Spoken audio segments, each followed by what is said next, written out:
esta estructura que es muy importante para realizar nuestros movimientos. Y acordémonos que hay tres estructuras que forman parte, como los tratados de libre comercio. Esto se llama el plan motor. Los tratados que hacen los países, pues acá el sistema nervioso central también hace un plan, y es el plan motor. Y este plan motor está formado por tres estructuras. Uno que es la corteza motora, o el otro, los núcleos de la base, y esta estructura que empezamos hoy el estudio, que es el cerebelo. La coordinación de estos tres, que estas estructuras estén funcionando correctamente, depende de nuestros movimientos. Si una de ellas deja de funcionar, pues ya no vamos a tener la precisión, coordinación, respiración, etc., que necesita nuestro movimiento para hacer diferentes acciones. Entonces, pues vamos viendo las características generales de esta estructura. Este cerebelo pues se encuentra ubicado en la fosa craneal posterior. Acordémonos que la base del cráneo tiene una fosa craneal anterior, media y posterior, pues él se encuentra en la fosa craneal posterior. Pesa aproximadamente 150 gramos, con dimensiones que son 8 centímetros, 5 centímetros y también 5 centímetros de ancho. ¿Okay?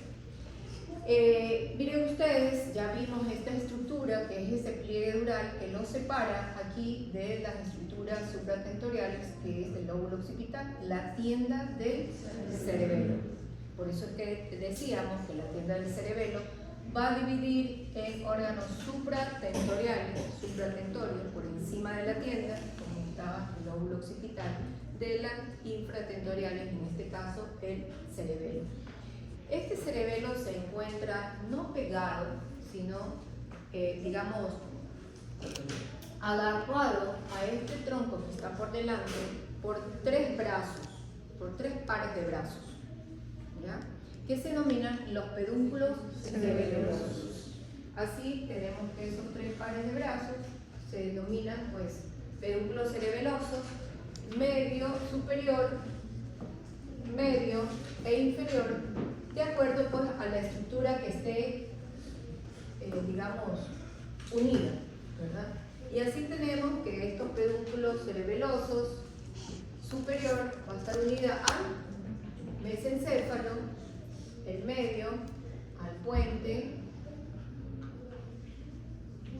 y el inferior a la médula oblongada.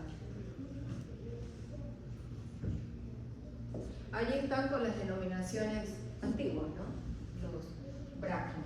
Pero bueno, ya esas denominaciones ya no se usan. Aquí podemos ver también lo que hablábamos el otro día sobre los límites laterales del cuarto ventrículo, y nosotros decíamos que solamente estos dos pedúnculos cerebelosos, el superior y el inferior, forman parte de esos límites laterales del cuarto ventrículo, y no el medio. El medio, que es el pedúnculo cerebeloso con mayor volumen, más grande, más grueso, pero que sin embargo no va a formar parte de esas paredes laterales. ¿Por qué?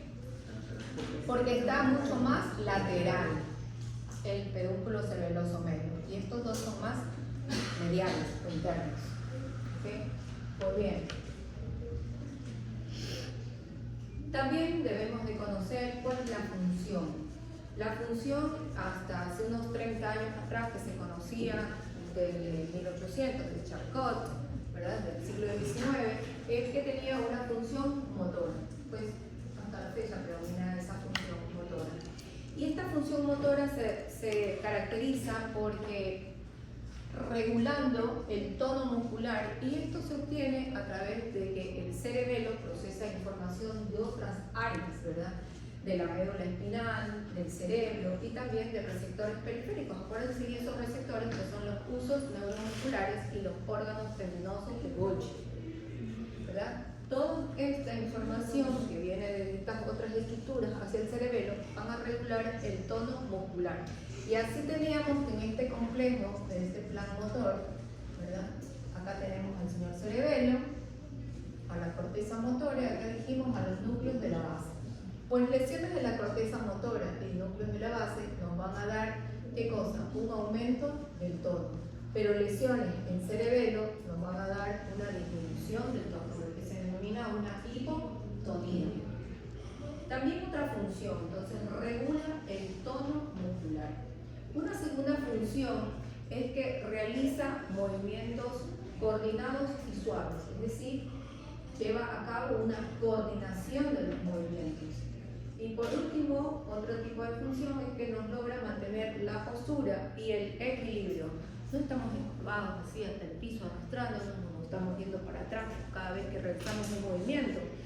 Ni tampoco estamos zigzagueando, no estamos yendo para un lado y para el otro lado cuando estamos normales, obviamente, ¿no? O cuando esa función del cerebelo está bien, ¿no? Nos ayuda a mantener esto, postura y equilibrio. Y como más o menos un entendimiento entre 25 y 30 años se descubrió que lesiones del cerebelo, los pacientes referían la incapacidad de poder recordar actos aprendidos. Eso es lo que se denomina la memoria ejecutiva. Es decir, aprender cómo olvidarme, cómo de pronto qué llave y cómo colocar la llave para poder realizar algo. Cómo poder tipear, cómo es que se hacía, cómo haciendo esto se me vuelve un poco cuando yo lo sabía, era una parte de mi trabajo, por ejemplo. Pero lo bueno es que el cerebelo se puede afectar todos estos tipos de movimientos, pero no da parálisis. La única, esto no da parálisis, el cerebelo no paraliza las extremidades, ¿verdad? La corteza motora sí origina parálisis y los núcleos de las bases no paralizan tampoco, no nos da debilidad, ni núcleos de la base, ni tampoco cerebelo. Lo que sí nos da debilidad son las lesiones de la corteza motora dentro de todo este círculo del plan motor. Entonces, lo bueno de esto les decía en cuanto a la función cognitiva es que aproximadamente después de unos 6 meses el paciente lo logra otra vez compensar. Se instaura de nuevo su función perdida. No es una lesión definitiva, es temporal, lo bueno. Y aquí tenemos un sinnúmero de funciones que logramos hacer con esta estructura. De lo contrario, pues no podríamos enhebrar una aguja, dar esa coordinación fina, ¿verdad? Hasta hacer malabares. Todo está de acuerdo a cómo nosotros entrenemos esta estructura. Todos podemos ser de pronto buenos, siempre ganan, pero si no nos entrenamos, no podemos lograrlo. Pero si nosotros somos persistentes, insistimos y estamos allí en el día a día, podemos llegar a ser mejores en todo. Entonces, así es que en nuestro cerebelo, cuando nosotros nacemos, todo nuestro sistema también de mielinización pues empieza a recurrir todas esas vías motoras, están desmielinizadas, nuestro cerebelo también empieza a mielinizarse y empieza pues cuando nacemos, nosotros tenemos ciertos movimientos, ¿no? Más de flexión, de extensión, algunos reflejos que después se llegan a regular, pero no caminamos, ni siquiera podemos girar de un lado al otro lado. Son progresos de maduración de ese sistema nervioso que después de un día, wow, qué lindo. ¿Alguien es papá o mamá acá? ¿Aquí? ¿No? ¿No? ¿No? Bueno, han tenido sobrinitos o sus hermanos.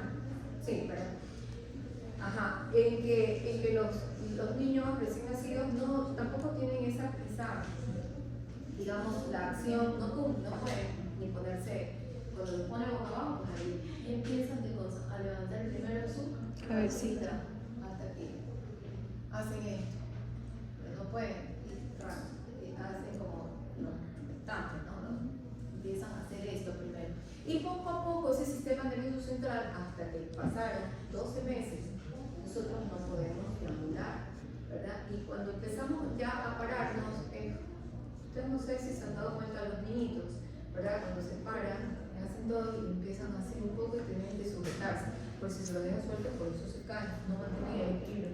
Pues bueno, todo ese proceso proceso que en los seres humanos normal lleva todo un tiempo para madurar y todo, también está involucrada, pues, obviamente el cerebelo en eso, ¿no?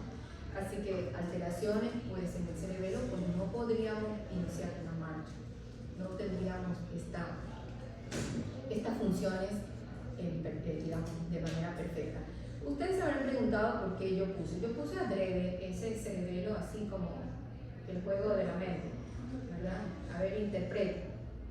Yo no puse la E, yo puse el número 3, ¿verdad? Al cerebelo, todas las E las puse invertidas, pero ustedes todos leyeron cerebelo. Pero lo puse adrede porque vamos a aprender que en el cerebelo el número 3 es un favorito o preferido de esta estructura. Y así tenemos tres clasificaciones. Esta estructura tiene tres tipos de clasificaciones: anatómica, funcional y filogenética. Ya vamos a ver cada una de ellas. Entonces, tenemos la parte anatómica. ¿Cómo se divide anatómicamente? Pues este cerebelo, pues miren ustedes, se divide en tres estructuras. Tiene una estructura medial y una estructura lateral. La estructura medial es el vértex.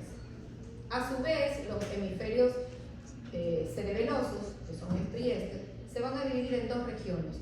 Una que está junto al vermis, que se denomina paravermiana, pero que es hemisferio cerebeloso, y otra zona que es la zona lateral. Entonces aquí encontramos tres estructuras. También se pueden clasificar de acuerdo a los lóbulos: un lóbulo anterior, un lóbulo posterior y un lóbulito que queda en la parte muy adentro, que es el lóbulo nodular. ¿Ya? Entonces, tenemos tres porciones anatómicas o tres divisiones en forma anatómica. Tenemos tres lóbulos. Y vamos a conocer que tiene también tres caras. Entonces, el número preferido y tres divisiones. El número preferido de esta estructura es el 3, como un poco mnemotécnico. Tenemos también, en cuanto a la clasificación funcional, se clasifica esto en vestíbulo cerebelo, espino cerebelo y cerebro cerebelo. Ya vamos a ver cada una de sus funciones. Y en la subdivisión filogenética, desde el más antiguo al más moderno, tenemos el arquicerebelo, el paleocerebelo y el neocerebelo. A nosotros sí nos interesa ver la parte anatómica, pero también conocer cuál es su función, cómo funciona. Entonces la clasificación funcional sí la tenemos que conocer. Y aquí vemos de que el vestíbulo cerebelo, esta clasificación funcional, nos permite llevar el control del equilibrio y el movimiento de los ojitos. Acuérdense que ese fascículo longitudinal medial, ¿qué hacía? Unía el sistema vestibular con los músculos oculares extrínsecos, tercios, 3, 4 y 6, ¿verdad? A nivel del sistema vestibular. La función, lo que hace el espinocerebelo, va a llevar a un control del tono muscular y también de los movimientos, tanto axiales, es decir, los que se encuentran en el centro, como también apendiculares o de las extremidades llamadas. Y por último, tenemos el cerebro-cerebelo, que se dedica a la planificación y al inicio de los movimientos. ¿Ya? Entonces son tres funciones muy importantes que están distribuidas en diferentes partes del cerebro. Pues bien, en cuanto a la clasificación anatómica, vamos a ver la configuración externa. Ya vimos que están formados por dos hemisferios y una estructura acá. Dos hemisferios, uno a cada lado, y una estructura medial que es el vértex. Vamos a encontrar una cara superior bastante aplanada, una cara inferior que está muy abultada. Si nosotros vemos una vista así, ¿verdad? sería el cerebelo, una vista lateral. Una cara superior, una cara inferior, bien convexa, bien abultada, y una cara anterior, tres caritas. Una cara superior, ¿verdad? En donde vemos en la parte central al vermis. Esto es, esta parte da la vuelta, nada más. Esto que está acá da la vuelta para mejorar la apreciación de toda nuestra estructura. Entonces, tenemos aquí los hemisferios, el vermis en la parte central, y hay una depresión entre ambos hemisferios y el vermis que se denomina la vallécula. Una depresión, como una fisura grandísima, como un valle, por eso se llama la vallécula. Y la cara anterior, porque tiene solamente tres caras, y la cara anterior es aquella cuando nosotros está pegada aquí al tronco encefálico, nosotros cortamos, disecamos el tronco y nos queda esa cara, la cara anterior. Y es fácilmente reconocida, ¿por qué? Por esos pedúnculos. Los pedúnculos se ven los... Ya está. La cara anterior corresponde a eso. Pues bien, también pues se divide, dijimos, en tres caras, ¿verdad? Superior, inferior y anterior. Y tres lóbulos. Un lóbulo, que ya lo vamos a ver, anterior, un lóbulo posterior y un lóbulo flóculo nodular. Muy bien. Tenemos aquí, miren las estructuras de cada una de estas superficies, tanto vermianas como del hemisferio, de todo el cerebelo, está constituido por láminas que se denominan folias. Ustedes ven todas estas laminillas así, se denominan folias, ¿verdad? Entonces van a ver unas entre las folias o entre esas láminas van a haber unos surcos más profundos que se denominan cisuras. Y estas cisuras en el cerebelo sirven para dividir caras y para dividir lóbulos. Entonces vamos a encontrar una fisura aquí en la cara superior, un poco más anterior, ¿verdad? Que va a separar dos lóbulos, el lóbulo anterior en rosa, del lóbulo posterior en verde. En la parte inferior, ¿verdad? Acá abajo, vamos a encontrar otra fisura. Tenemos la fisura, ya vamos a mencionar esta, la fisura posterolateral o óvulo nodular, como lo dice Snell, que separa pues ese lobulillo, ese lóbulo que se encuentra por detrás, que es el lóbulo posterior, de este lóbulo en celeste, que es el lóbulo flóculo nodular, por el flóculo y el nódulo, así se llama. Es la estructura más primitiva filogenéticamente. El arquicerebelo es el flóculo nodular, es el lóbulo. Y bueno, por detrás, por delante forma el lóbulo anterior y por detrás, lo que está todo en verde, es el lóbulo posterior. También vamos a ver aquí, en este lóbulo posterior, en la parte no tan, digamos, en la mitad, sino un poquito más hacia abajo, vamos a encontrar otra fisura que es la fisura horizontal, en un corte sagital es esta, que va a dividir estas estructuras en dos, una cara superior y una cara inferior. ¿Quién divide? La fisura horizontal. ¿Dónde se encuentra? Esta es la fisura horizontal, esta, que correspondería a estas de aquí. Este borde y este borde. La fisura horizontal divide una cara superior y una cara inferior. Entonces encontramos también acá tres caras y tres fisuras importantes, ¿verdad? ¿Qué fisura? Primaria.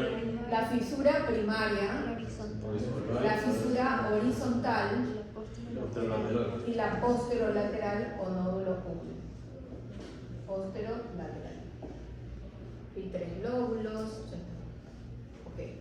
Vamos a ver un poco esos, digamos, cada una de esas laminillas se agrupan y van a formar aquí no lóbulos, sino lobulillos. Entonces, esa fisura horizontal nos ayuda a dividir pues en una cara superior. Entonces, si divide pues al vermis en una cara superior, se va a denominar vermis superior y vermis inferior. Y aquí, entre estas dos estructuras que se denominan lobulillos, va a correr ¿qué fisura? La fisura horizontal. La fisura horizontal, que divide al vermes en superior e inferior. Entonces vamos a ver cada uno de estos lobulillos a mencionar. Vamos a ver que en el vermes superior hay 5 lobulillos. El más anterior, hacia adelante, es la língula. Ya lo vamos a ver ahora en una imagen. Es la língula, el lobulillo central, el culmen, el declive y el fondo. Son 5 lobulillos a nivel de vermes superior. Y bueno, por debajo de esa fisura horizontal vamos a encontrar también 4 lobulillos, que son el túber, la pirámide, la úvula y el nódulo.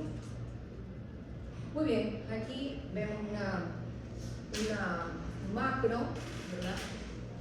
Una imagen en donde están, me pareció muy didáctico esto porque están teñidos por los diferentes lobulillos vernianos. Entonces, aquí encontramos en el número 1 que está muy pegada esta masa encefálica, esta laminita que está muy pegada a esa otra estructura, que es el velo medular superior, el techo del cuarto ventrículo. Ahí hay una pequeña cantidad de esta folia, ¿verdad? O esta laminilla que está adherida a este velo medular superior, llamado también válvula, anteriormente se la conocía como válvula de Pius, pero se denomina velo medular superior. Entonces tenemos el número 1. El número 2 tenemos ese lobulillo central.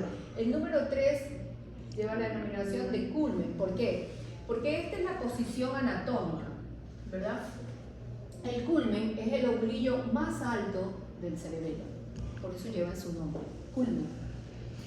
El número 4, el declive. Y por último, dentro de este vermis superior está el folio. De allí viene ¿qué cosa? No, la fisura horizontal. Y bueno, vamos a ver, el 6 es el túber, 7, pirámide, 8, la úvula y el 9, el nódulo. Muy bien. Miren ustedes que entre el 3 y el 4, entre culmen y declive, también está la fisura primaria. La fisura primaria entre culmen y declive.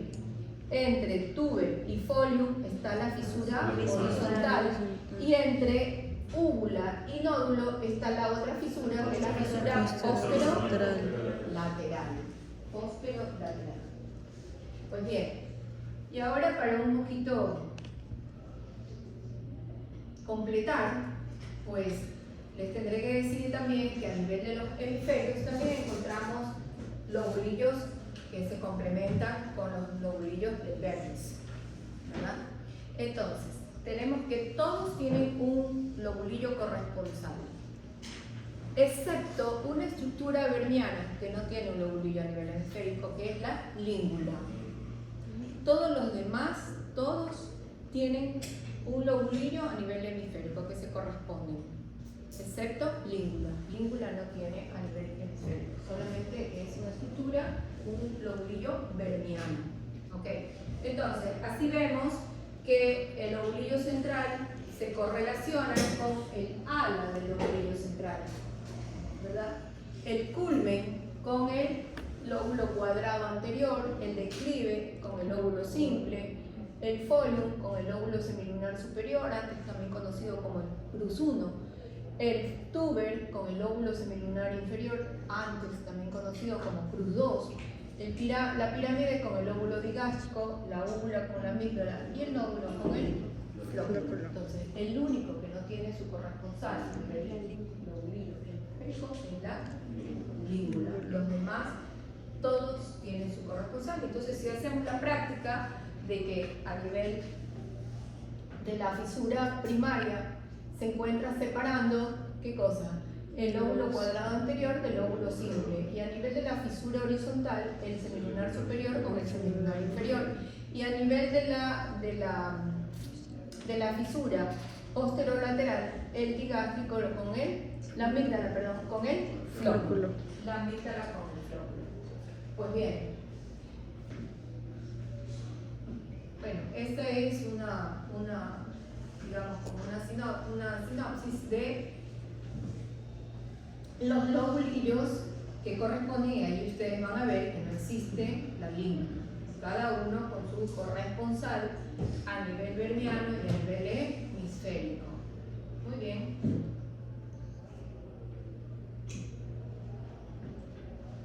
Bueno, entonces, si decimos acá entre qué estructuras estará la fisura primaria a nivel vermiano, ¿dónde ponemos? Entre el cuadrado anterior y vermiano, culmen y declive. Ajá. Entre qué lóbulos hemisféricos estará la fisura horizontal. Presten atención. ¿En qué lóbulos hemisféricos? ahí se semilunar superior y semilunar. Hemisférico. ¿Entre quiénes? Semilunar superior Y semilunar inferior.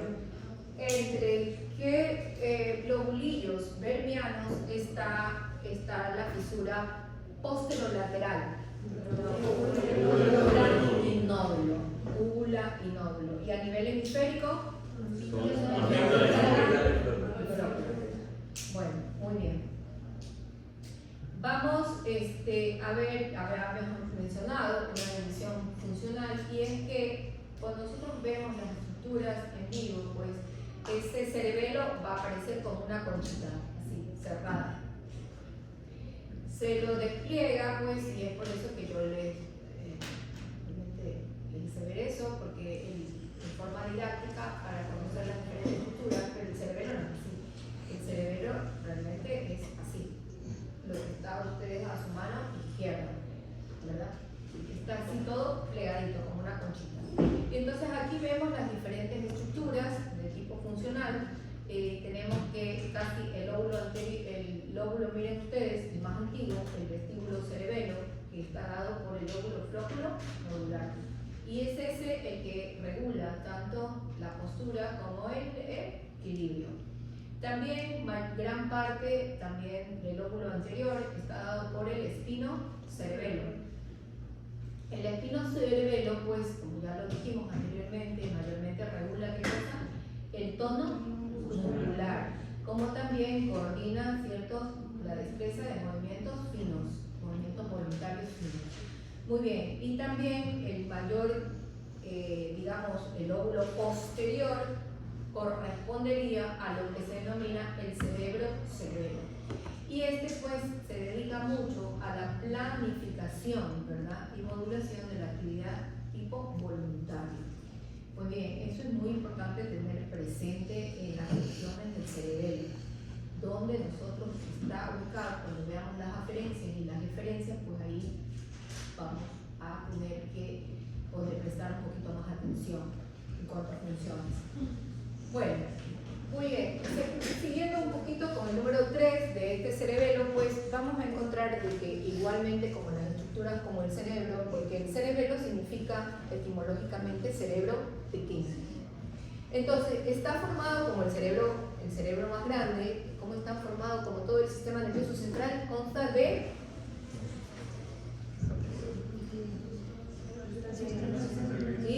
sustancia blanca. Bárbaro. Y sustancia blanca. Así también está formado. Sustancia gris y sustancia blanca, ¿verdad? Entonces, vamos a estudiar ahora la corteza, que está dada por sustancia gris. Y bueno, y siguiendo con el jueguito de los tres, pues aquí vemos que esta corteza cerebelosa también tiene 3 capas. Una capa, si nos vamos desde afuera hacia adentro de la corteza, tenemos una capa molecular, una capa que está constituida por todos los cuerpos de una célula, que es la capa de células de Purkinje, y otra capa más interna, que es una capa, se denomina la capa granular. Entonces vamos a ver que está formado por 3 capas. La primera capa, la más externa, una capa molecular, una capa de células de Purkinje. Es corteza, ¿verdad? Es sustancia gris, corteza, sustancia gris. ¿Y qué es lo que hay allí? Si es sustancia gris, chicos, y una capa, perdón, neuronas, ¿no? Capa granular. Esta sustancia aquí tiene muchas neuronas. Entonces vamos a ver aquí qué neuronas existen en cada una de esas capas. ¿Qué hora es? 1:45. Wow, aquí hacemos un descanso, pero sí quiero que entiendan bien estas cosas. Vamos a hacer un receso de 5 minutos. ¿Ya? Pueden dedicarse a seguir estudiando, por la más lección. Tómense un receso de 5 minutos.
Eso es porcine,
Bueno, muy bien, vamos a continuar. ¿Ya están todos? ¿Están todos? Muy bien, vamos a ver cada uno de los elementos que están formando estas capas. Y así tenemos que en la capa granular vamos a encontrar dos tipos de células. Uno a la cual lleva su nombre, que son las células granulosas. Acordémonos que cuando hablamos de células son neuronas también. Todas son neuronas. La sustancia gris son neuronas. Entonces tenemos aquí estas células las granulosas o granulares,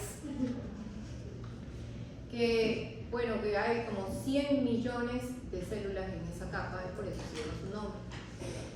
Estas capas van a extender, digamos, sus axones hacia la capa más superficial de la corteza, que es la capa molecular, donde se van a dividir en forma de T, formando las llamadas fibras paralelas. Son los axones de las capas o de las células granulares. ¿Okay? También vamos a encontrar otro tipo de neuronas, que son las células de Golgi. Estas células de Golgi, vamos a ver que sus dendritas también, a diferencia del axón de las granulares, acá Golgi emite sus dendritas hacia la capa molecular. Vamos a encontrar un fenómeno particular en esta capa granular que se denomina el glomérulo cerebeloso.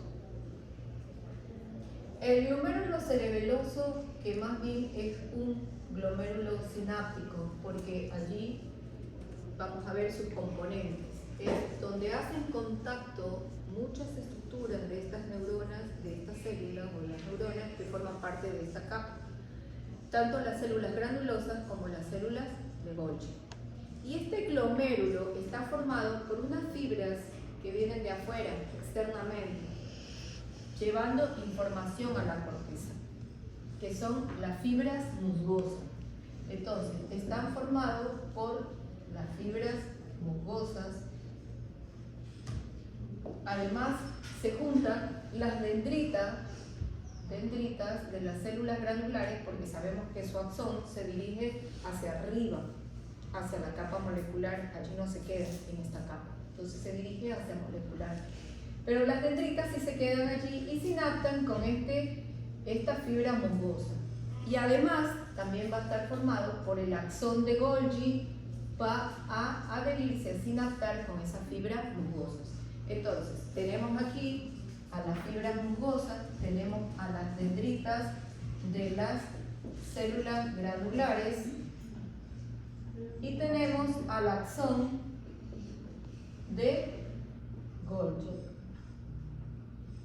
Todo esto forman el glomérulo cerebeloso, que más bien es una estructura para aumentar la sinapsis, para que esa fibra musgosa reparta información. Entonces se acercan las dendritas de granular, los axones de Golgi, etc. Pues bien, vamos a irnos a la siguiente capa, que es la capa que dijimos de células de Purkinje. Aquí esta capa está formada exclusivamente por una fila de neuronas. Aquí no es que está atrás la otra y la otra. Una sola capa así seguida, un cuerpo pegadito, un cuerpo al lado de otro, está formada esa capa de células de Purkinje. Y aquí Purkinje envía, miren ustedes, sus estructuras, porque son neuronas, repito, entonces tienen axones y tienen dendritas, nada más. Esta célula de Purkinje, que nosotros ya lo estudiamos y dijimos que correspondía a Purkinje Purkinje que es un Golgi tipo 1 o tipo 2. 2. No me hagan caer. 2 o 1. Es 1. Golgi tipo 1. ¿Ya? 2 no es. Es Golgi tipo 1 porque tiene un axón largo. Ok. Entonces, aquí Golgi va a enviar su axón hacia afuera de la corteza, va a atravesar sustancia blanca, va a formar parte de la sustancia blanca y va a conectarse o a sinaptar con esos núcleos profundos del cerebelo. Y sus dendritas, miren ustedes que Golgi tiene una característica, que sus dendritas son muy numerosos en forma de un candelabro. Y estas dendritas se dirigen hacia la capa molecular donde sinaptan con las fibras paralelas de los axones de las células granulares, con las otras dendritas también de Golgi. ¿Okay? Entonces tienen una capacidad de sinapsis tremenda en todas esas capas. Y por último tenemos la capa molecular. Miren, ahí están los glomérulos sinápticos, el cerebelo, que está formado por la fibra musgosa, de la cual se adhieren mucho las dendritas de las células granulares en rosa, y los axones de Golgi en gris, ¿verdad?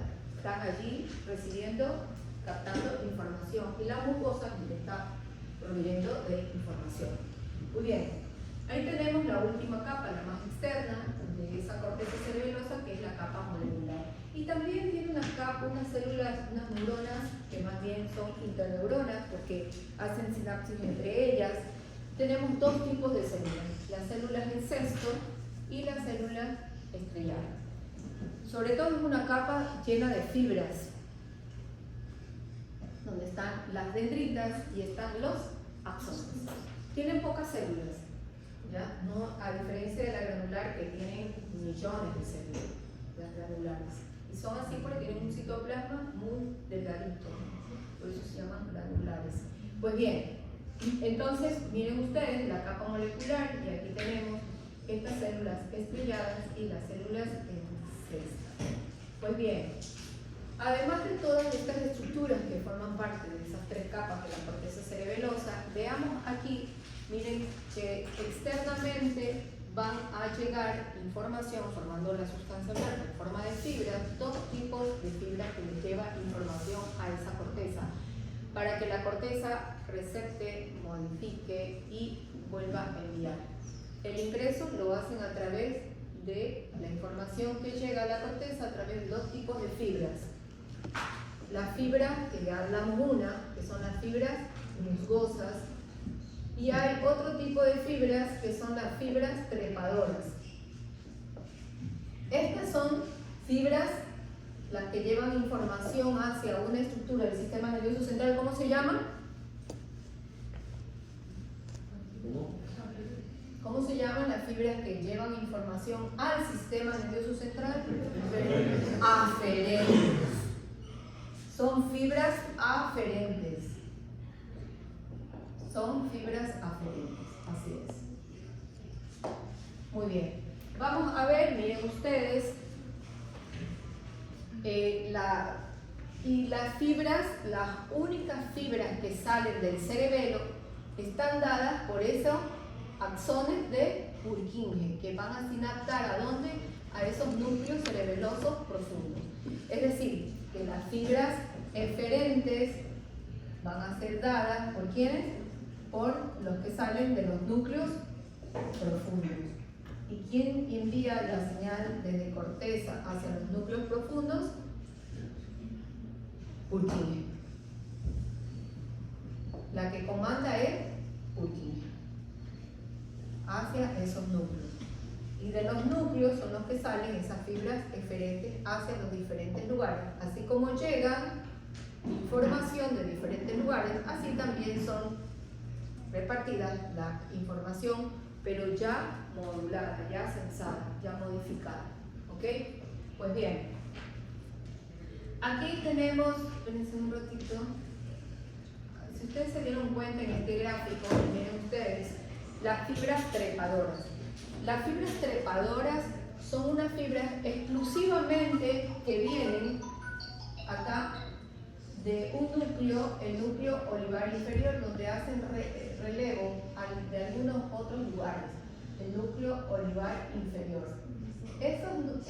Cuando hacen el relevo en el núcleo olivar inferior, ahí en médula oblongada, estas fibras se van a dirigir hacia corteza vía pedúnculo cerebeloso inferior, cruzan y llegan a la corteza para dar información, pero tienen una característica, primero que proceden de esa estructura, y segundo, que van a envolver desde el axón de Purkinje, el cuerpo de Purkinje, hasta arriba poder sinaptar con las dendritas de Purkinje. ¿Okay? Van contorneándole, van envolviendo a Purkinje. Esas fibras, las trepadoras, que solamente provienen del núcleo olivar inferior, no provienen de las vestibulares, ni otras continas, etc. No, solo vienen donde hacen relevo todas las fibras que hacen relevo en el núcleo olivar inferior. Pues bien, hemos hablado de los núcleos y vamos a hablar de esos núcleos cerebelosos profundos. Y también vamos a encontrar que hay 3 pares de núcleos. Seguimos con los 3 pares de núcleos profundos. Y aquí encontramos que en cada mitad del cerebelo, en ese hemicerebelo, vamos a encontrar que de medial a lateral esas 3 agrupaciones.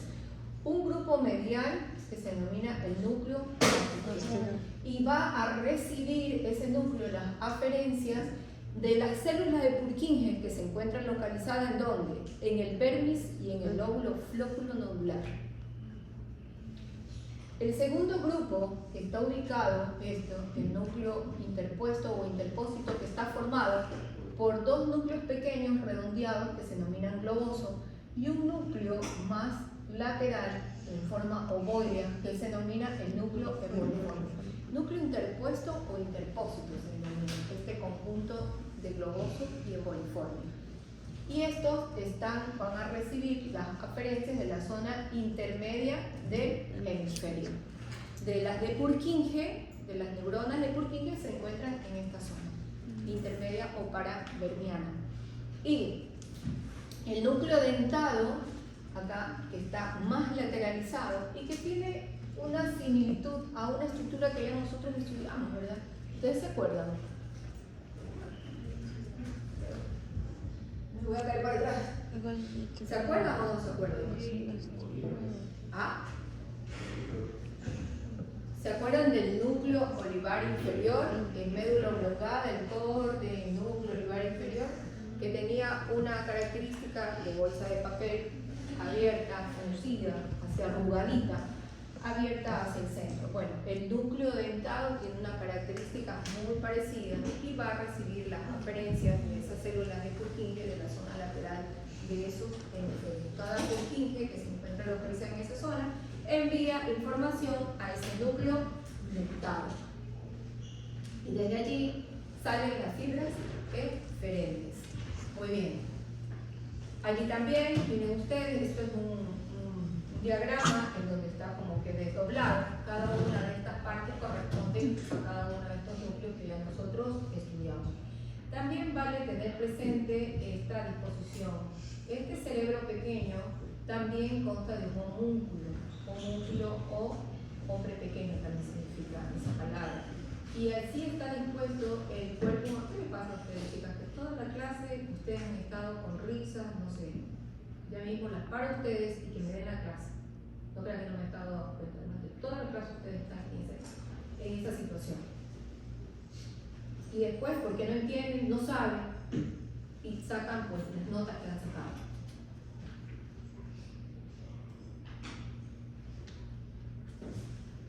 Para juego pueden distraerse, pero fuera de clase, chicos. Ahora me interesa que ustedes presten atención. Y si no quieren prestar atención, la puerta está abierta, chicos. Pueden salir y recrearse ustedes afuera. No hay ningún problema. Yo no obligo a nadie a que esté aquí escuchando la clase. La puerta está abierta. Pueden salir. Tranquilamente. La disposición de este homúnculo, como les decía a ustedes, ¿verdad? Es así.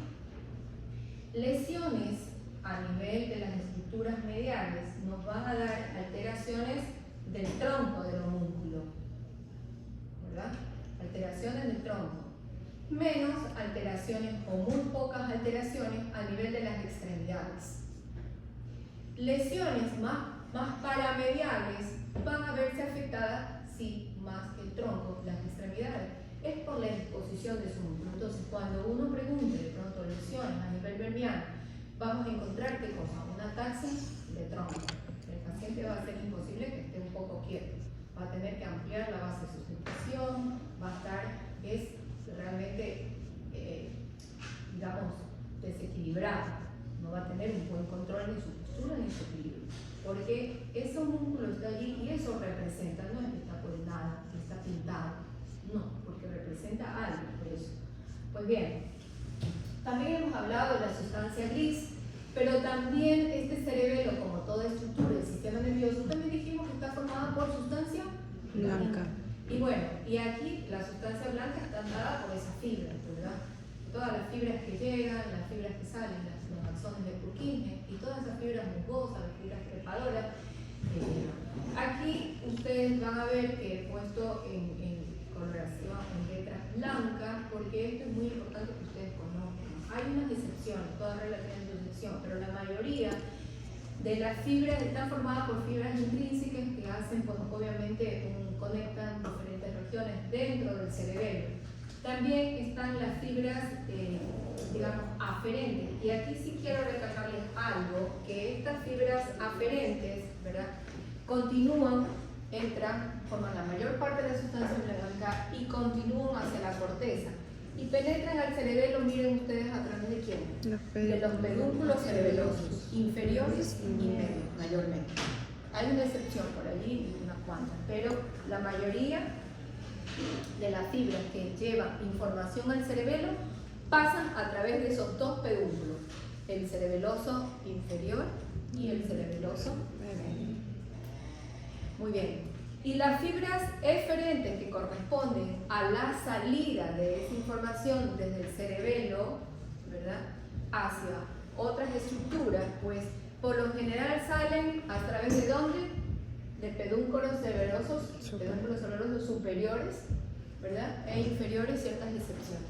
Ahí también hay una excepción a la regla superior, que es la fibra que lleva la preposición inconsciente, que es el espino talámico, el espino cerebeloso anterior, que cruza ese por pedúnculo cerebeloso superior y que lleva la propiocepción inconsciente. Bueno, por ahí romper reglas un poquito, pero la mayoría de las fibras pasan a través de esos dos pedúnculos, las fibras aferentes. Bueno, nosotros nos vamos a quedar hasta allí. La próxima, ustedes tienen que, vamos viniendo revisamos vías aferentes, vías inferentes. Vamos a ver un poco la clínica de patología, primero la evaluación realmente de la función. Hay muchas pruebas que se hacen para evaluar la función cerebelosa. Y por último vamos a ver un poquito los síndromes cerebelosos en cuanto a patología. Así que bueno, vengan preparados.